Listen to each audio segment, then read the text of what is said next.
Coming up on the Inside Indiana Business Television podcast, the mayor of Greenwood talks about the city's transformation. Elevate Ventures looks to spark higher education entrepreneurship. An Indiana company looks to help Hoosier farmers break records. Riley brings VR to fundraising. The Innovators with Dr. K looks at an eye health startup. We take a look at the new Kokomo Sports Complex, and our insiders weigh in on the week's top stories. Welcome to the Inside Indiana Business Television podcast. I'm Andy Ober. The Johnson County city of Greenwood is undergoing a major transformation. The latest sign, Cummins recently selecting the city for a $35 million digital and IT hub. Mayor Mark Myers joined Inside Indiana Business host Gary Dick to talk about that project and more. You are a busy guy. You have busy folks in the community. I want to start with this Cummins announcement from a few months back. And I remember seeing that. That is a significant announcement, $35 million, cutting edge IT and tech hub, essentially. Talk about that project and what it means for not only jobs, but also kind of the image and the vibe in the community. Sure, that is just absolutely exciting when Cummins came to us to talk about it. We're talking about a office space with at least 500 employees, $100,000 a year average salaries. It's already looking like that's going to outgrow that project. To have Cummins come to Greenwood and pick us, it makes a huge change for that area as well. We've had a lot of prospects for that area, but what this has done is just totally changed it so that we have more office professional space calling us, more businesses calling, wanting to relocate. So it's put a big buzz on that part of the city, yes. Distribution and logistics, the big warehouses, that's been your sweet spot, bread and butter. This diversifies that, but the distribution and logistics still big. Amazon about to open a major distribution center as well. Right. They've got a 500,000 square foot facility that's going to be opening up in September. 1,200 jobs where they offer great benefits to their employees. They'll be bringing in quite a bit of business to the community. Them, along with Pitney Bowes right down the street, opened up a distribution facility that has a lot of robots in it. So you've got a lot of high-tech jobs inside of there with higher salaries. A lot of good things going on. I want to get, there's so much to talk about. We can't get to it all, but an LA-based company, Custom Fruits and Flavors, announced plans to put a manufacturing facility. That's representative, I think, of this diversity in the types of companies you're attracting.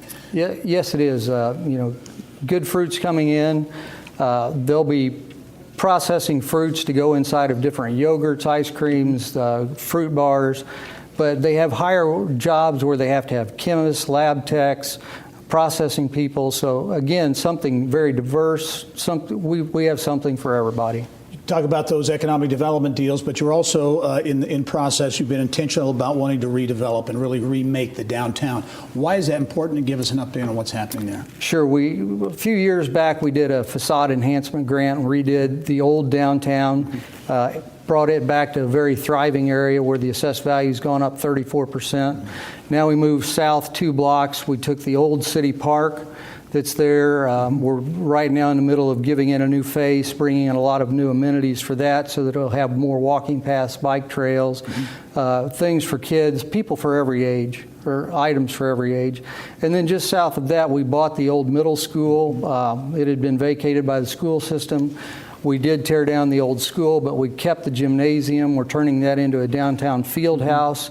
And to enhance that even more, we're putting a building on the front of it that's going to have an indoor turf field so we can do year-round lacrosse and soccer.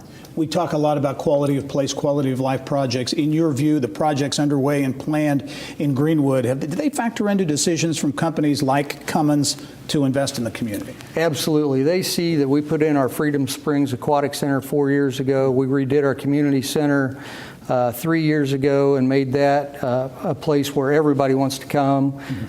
We have the Greenwood Park Mall Shopping Center. The downtown has been redone where we have newer, nicer restaurants, La Trattoria, Vino Villa, the Reverie. We have a brew house downtown. We have a lot of new business coming in, and people like that they have a safe place that's easy to get to, and still gives them that down-home type feel, but they're right next to Indianapolis. All right. Greenwood Mayor Mark Myers, congratulations on the growth. I know a big Cummins groundbreaking will be in a few weeks here. We'll be following that. Thanks for joining us. Thank you. All right. Still to come, a farming startup looks to ramp up yields, and virtual reality gives an inside look at Riley. But first, Elevate Ventures is launching an initiative in hopes of cultivating entrepreneurship in higher education institutions and their communities. The organization says pre-seed and seed investments can often be the difference between an entrepreneur committing or bailing on an idea. Jacob Spock with Elevate Ventures came in studio to detail the effort.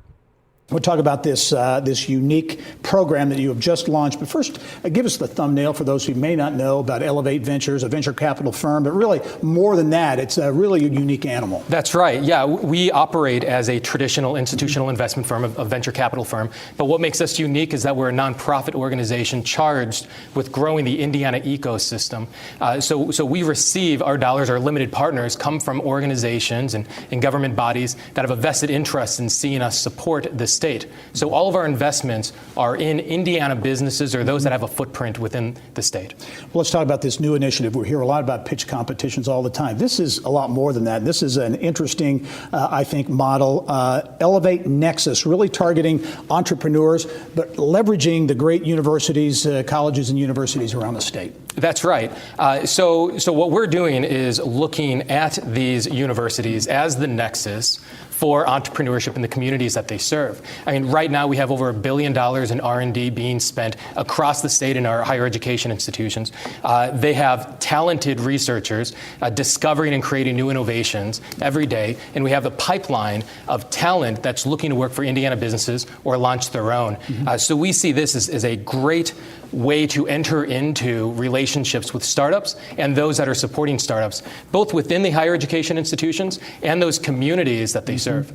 How's this going to work? Because I know that phase one, if you will, is really engaging with universities and starting the process. Then universities and entrepreneurs will be in line for grants and funding, right? That's right. Yeah, we're starting with a listening tour. We're visiting as many higher education institutions that are interested in participating in this program, learning where they currently are in their development of supporting entrepreneurs. We're then distilling down best practices to share with these institutions and matching it with grant dollars that we can provide to help them further grow or develop new programming.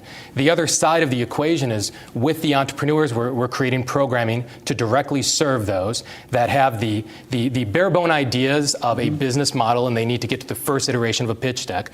And that feeds into, as you mentioned, a pitch competition, which we'll have 7 of across the core calendar year. And as we were talking off camera, the pool of capital is probably among the best or the biggest in the country or the world, maybe. Yeah, we're very excited to be able to offer this program across the state and make sure that it's not just a one-time event, but instead it's an opportunity to stay engaged and capitalize on opportunities as they present themselves. And I think as we wrap up, the driver of this is the numbers, the statistics that show that I think the types of startup companies are 10 years or younger that really are generating the excitement. That's right. Yeah, we're so even at a higher level with Elevate Ventures, it is known that the majority of jobs that are being created over the last 2 decades were done so by organizations, institutions that were under 10 years of age. So we're looking to just continue to grow that momentum and capitalize on those startups that are going to lead the next iteration of our economy. Elevate Nexus, the latest innovative idea from Elevate Ventures. Jacob Spock, as always, thanks for being on the show and great to see you again. Thank you. All right. Later in the podcast, can virtual reality boost Riley Children's Hospital's fundraising? And a Purdue startup could help shine a light on concussions. But now, Constant Canopy in Delaware County says it has set the Indiana state record for the highest yield per acre for soybeans. The farming tech company believes it's on the cutting edge of farming methods. CEO Jason Mock and CFO Jonathan Lamb joined us to tell their company's story. I think this is a great example of innovation that's happening in Indiana, the Agronovus and the Ag Biosciences, lots of stuff around the state. Jason, I want to start with you because this whole relay cropping system is not new. It's been around for a long time. Talk about that and how you kind of got a hold of it and have advanced it, if you will. So starting from the beginning, it started in the Depression. Farmers had sown wheat inside corn. The rows were wider to let a horse go through the rows. So Ohio State has done about 30 years of research And my background was in landscaping, so I came to the farm, and it just didn't make much sense that we were only growing one crop. I'm used to flowers and all these different plant species. So I started experimenting with wheat and soybeans. There was a herbicide synergy there in place. And through 4 years of trial and error, that's where we're at. So planting them together, and again, you did that trial and error over the course of 4 years and really had a breakthrough here in the last year or so.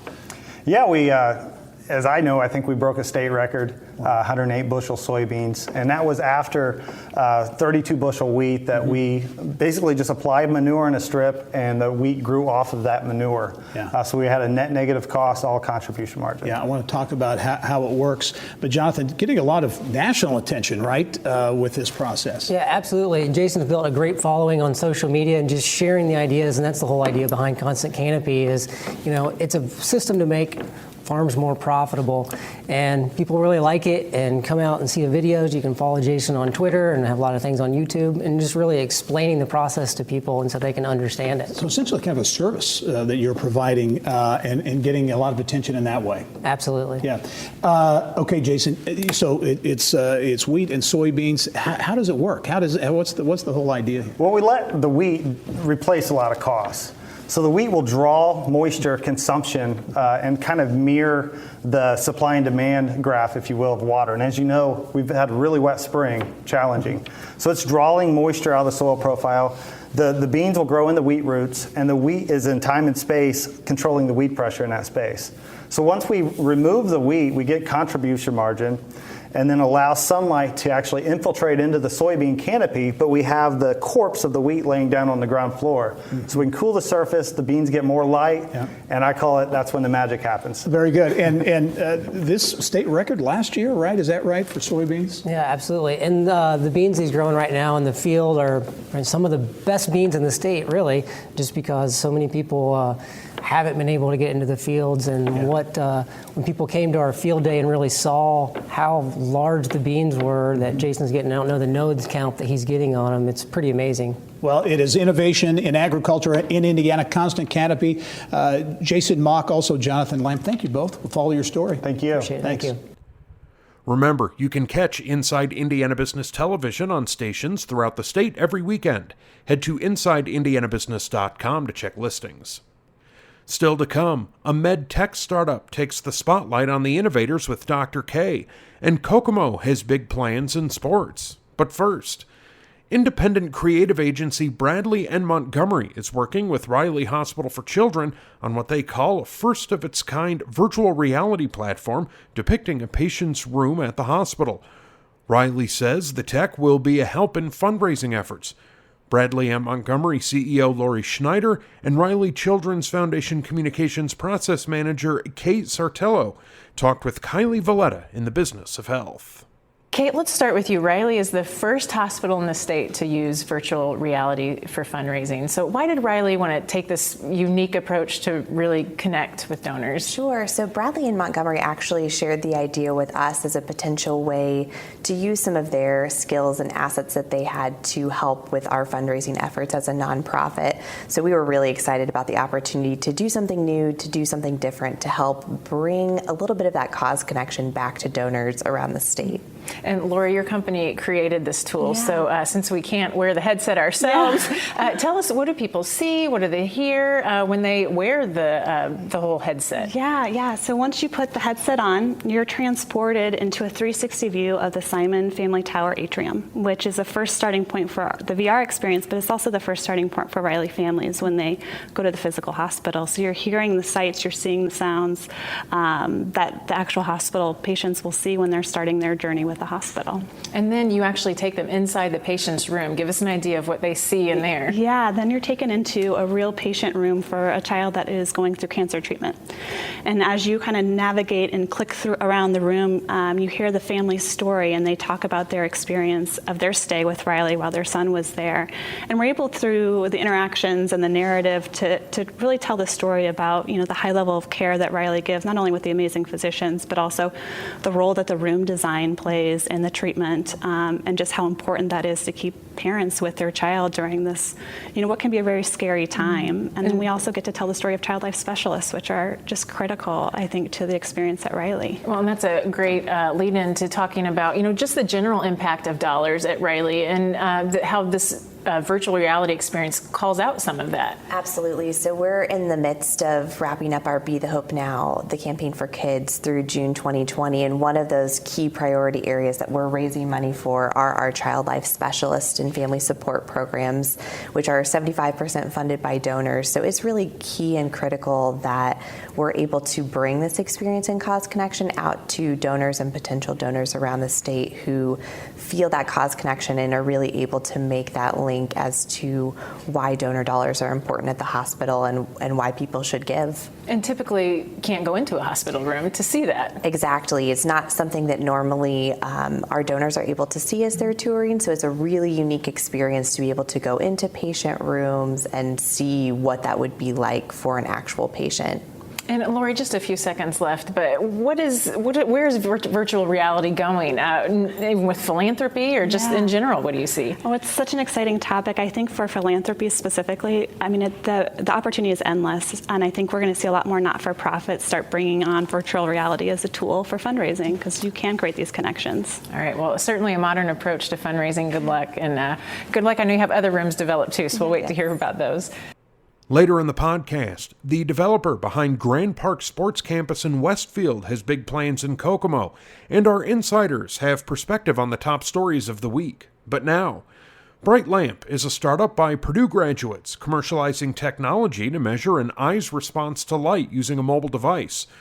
Reflex could help healthcare providers, athletic trainers, and more diagnose issues like concussions more quickly. Chief Commercialization Officer Noel S. Paul spoke with IU's Donald Karatko in the Innovators with Dr. K. I always start off with, what exactly was the genesis of this idea? So one of our founders, Curtis Sluice, a Purdue chemical engineer, was really working on novel disease detection methods. Okay. And he was hearing about the concussion crisis and felt like he could bring technology to the issue and help use technology to diagnose and treat recovery concussions. Gotcha. So what exactly is Bright Lamp as a company?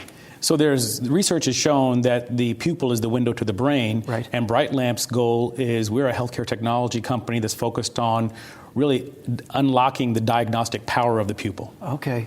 So please explain to the audience, what's the specific innovation breakthrough that you've really developed here? Sure. So the current method to kind of check the pupil response to light is either a subjective test. When you go into the doctor's office, they'll shine a light. Right. It's a very subjective view. On the other side of the spectrum, there are these very costly devices that are very limited use because they're not mobile, and they're very expensive and require additional hardware.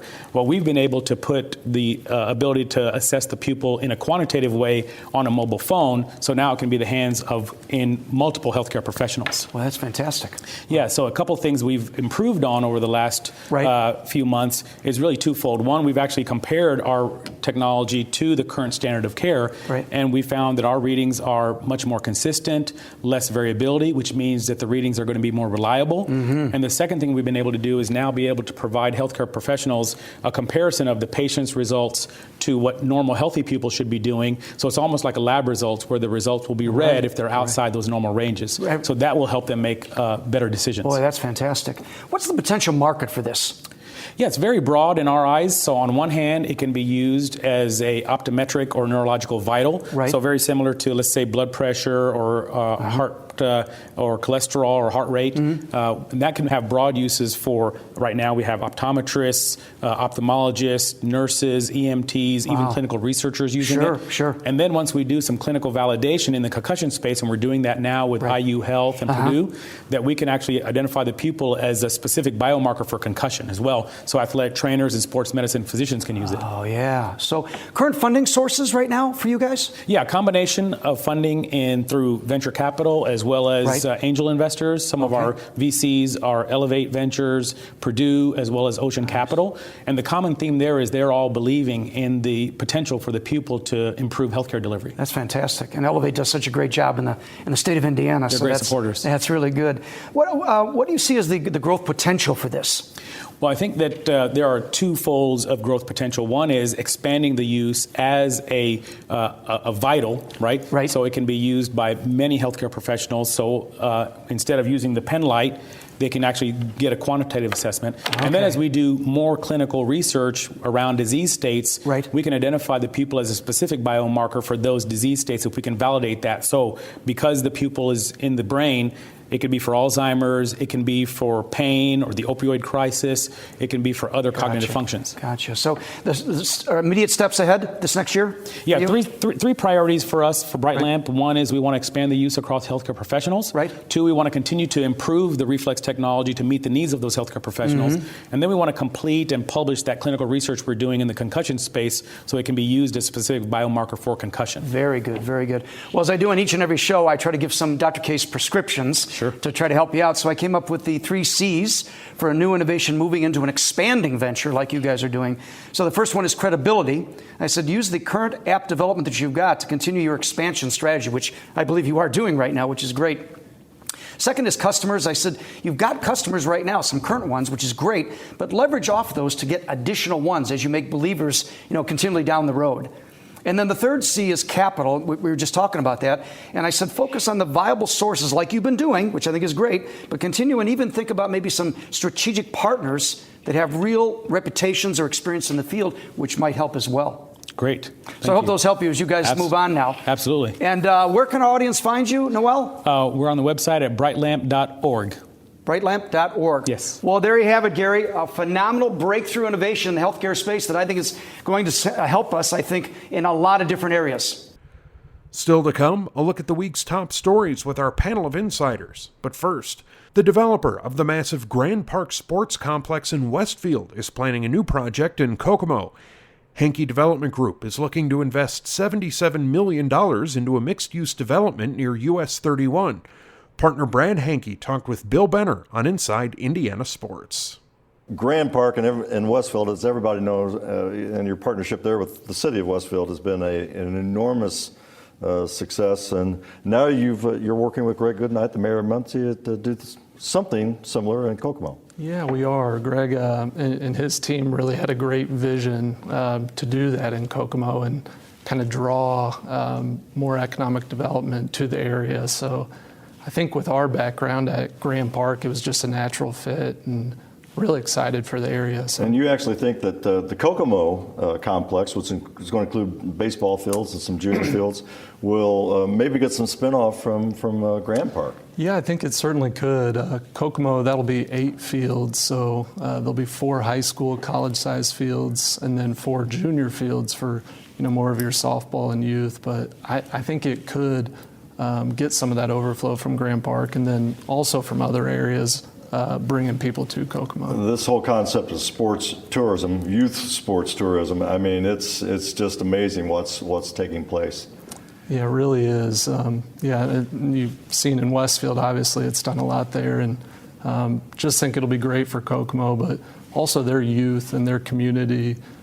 Just be so great for the kids to grow up and have an elite park like that, and really be a great gateway into Kokomo too. Well, let's talk about golf. You've done great partnerships with Pete Dye and his design company, with Bridgewater, and most recently Chatham Hills in Westfield. And now you're going to Zionsville, Holiday Farms, just north of the city. And again, it's going to be another great design and a wonderfully, you got great topography there. We really do. It's just a really unique property. There's probably 75 feet of elevation change to the property. And so we're really excited. Like you said, the location, just a mile north of their downtown village area, on 421 and 131st Street. So great location and really neat topography. Clubhouse will maximize that too, kind of sitting up, overlooking Eagle Creek. So we're really excited. And Pete, though he's getting having a tough time, but he was actually involved in the design a number of years ago with this property. He was, certainly. So we worked with him about 3 or 4 years ago when we started doing the design there with him, and then about 25 years ago he had actually done a design for the Holiday family. So really neat with that history. And then his wife, Alice, grew up on the property. She grew up on the property. That is a wonderful, wonderful tie-in. Again, a residential property, so you've already had a lottery for some of the lots, and it went well. We did, yeah. About 3 months ago, we had our first lot lottery, and I think 91 lots went that first day. So there's been a lot of excitement with it, and we're just excited to be part of that community, and it's going to be a great development. All right. Well, Brad Henke with Henke Development, we appreciate you coming on the program, talking about these exciting developments both in Kokomo and Zionsville. And finally, our insiders provide perspective on Indiana's top business stories. This week's panel includes Craig DeVault partner Deborah Daniels, HRG Strategies president Robert Herzog, and IndyPolitics.org publisher Abdul Hakim Shabazz. We begin with, again, disaster assistance. We all know how wet it has been over much of the state, although some areas hit harder than others. But the governor and the state requesting disaster assistance for 88 of 92 counties, so very widespread. Yeah, as we were talking about before we came on the air, it's probably easier to figure out which counties aren't asking right. For disaster relief. No, it's been a tough year for farmers. First of all, you already had sort of the tariff issues that had to deal with and trade issues. Now put that on top of, flooding, and now we're in the middle of sort of extreme heat waves. So what does this do? And it's not just farmers. What does this do for food prices? What does it do, for the rest of our economy? So I think the governor's obviously doing the right thing by requesting disaster relief so these farmers can get the help and the assistance that they need. And I guess it underscores sometimes we take for granted, I think, the impact of agriculture on the Indiana economy. There's so much technology and innovation happening, but when you get to the blocking and tackling of the crops and the livestock and those types of things, big impact. Well, when you get right down to it, Mother Nature plays a big role, and this is really concerning. Mm-hmm. Yeah, I always say the farmers are the consummate entrepreneur. Yeah. I mean, so much, they're out there on the front lines doing that. Governor Holcomb also making news a week ago, announcing, as expected, a re-election bid. Robert, your take on that and how you think things Good to see. I mean, I think it was expected, but generally well considered across both sides of the aisle. Governor's done a great job. It'll be really interesting to see how the election season kind of plays out as we start to, make our way through the fall and into next year in the Democratic field, who kind of comes on board. But certainly the right move, and really I think the right, good move for the governor, and hopefully the election season will prove well for everybody in the state, or as we, kind of move through the next 12 to 18 months. Interested in any themes, business, the economy, economic development has been a big piece of the administration in the last 4 years. But Deborah, as you look at themes that may emerge during the election, thoughts? Well, the governor has really gotten out front on some important issues for the state.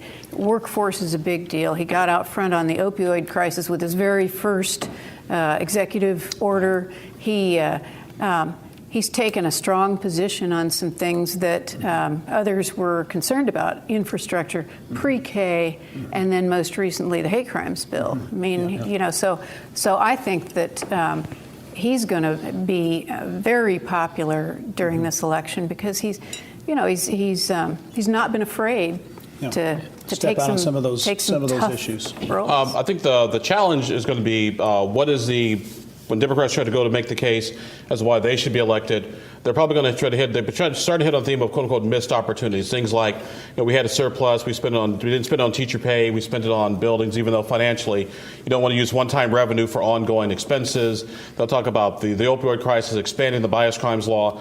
But right now, Holcomb's in a very good place. $7 million in the bank, an approval rating on average is about north of 60%, and so 15 months out of an election, I'd much rather be Eric Holcomb than not be Eric Holcomb. Quickly, Woody Myers, former state health commissioner, has announced officially on the Democratic side. Anybody else you we're also keeping an eye on State Senator Eddie Melton, who's been making the rounds, ironically with Republican Jennifer McCormick. Carly Macer, state representative out of the Indianapolis area, is looking at it. And then there's always what I call TBA, that person just kind of comes out of nowhere that nobody's expecting, that might be able to get some attention and traction as well. All right, shifting gears as we look at two developments in terms of redevelopment and innovation in smaller Indiana communities around the state of Indiana. The hub and spoke broke ground in Fishers with a social media twist or social type twist to that development. In Bloomington, the Kiln is another historic building they're wanting to redevelop into innovation space, co-working space, supporting entrepreneurs. Robert, as you look at that, everybody, Fishers is part of their brand, I think, the entrepreneurial thing. Is going to be effective, going to work? Yeah, I think so. I mean, it has a really good chance, and I like the location of that, the jobs and the innovation park that they're really trying to set up. So many in the size of where Indianapolis is at right now, trying to attract those kind of organizations and really the people that want to work at those organizations. It's a good investment, and I think you're going to see that, and you've seen it with 16 Tech here downtown Indianapolis on a much larger scale. Going to continue to really work, especially for Fishers, which is, like you said, it's becoming kind of an innovation, little mini innovation and park hub up there.